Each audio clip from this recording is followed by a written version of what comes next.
Next item, Kim and the team. We were doing some regular maintenance over the weekend and rechecking the system for flaws and backdoors, and then she tried to do a transfer to see how many would chime into the system and watch it unfold.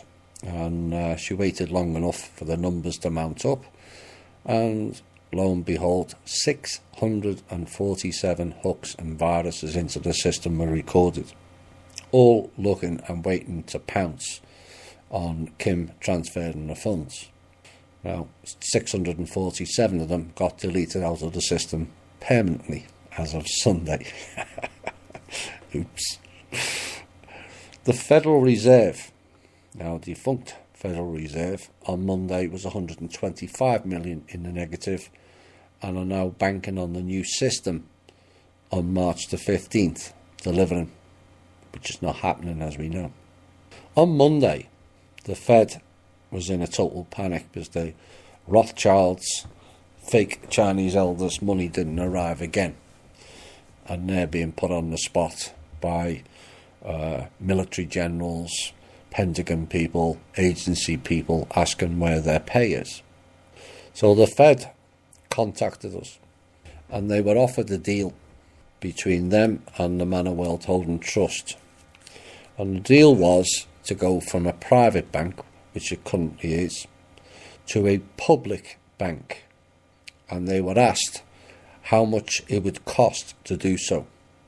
Now, the trust, which owns the Federal Reserve, would fund the transition. On the proviso, all of their 12 banks stepped down, and all of them stopped blocking funds, and all of them cleaned up their act. That was on Monday. Now, one of the reasons for kind of dancing with the devil was laid bare on Monday also for Kim and the team. Whilst Nero fiddled again, we have an issue in this country of the highest category of national security possibly this country has ever faced.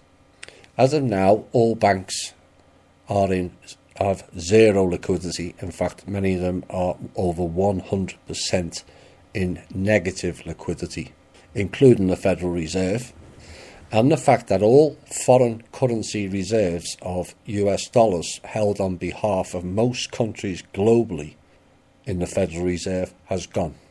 All of it. Not just a few countries, all of them. They've vanished. All the USDs spent.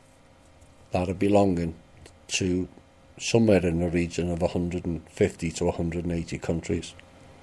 And when the rest of the world finds this out as a fact, we could end up with several countries wanting to attack us, either by mercenary or terrorist groups, or all-out war threats. It's that serious. All countries who had US dollars held on their behalf at the Federal Reserve is gone. All of it. And the same applies to all the gold reserves that were held also. And this is why President Maduro asked for all of Venezuela's reserves back. He knows. Now, if this is not the primary concern for all departments, then this country is doomed. Make no mistake about it, because once word gets out, we're in trouble. We're not concerned about mullahs and Comey et al. There are far more prominent things that need full attention. Not tomorrow, like today. You have no funds. You only have one avenue of delivery of funds, and we can fix it very, very quickly if there's a will. And waiting for March 15th will only escalate matters, not improve it.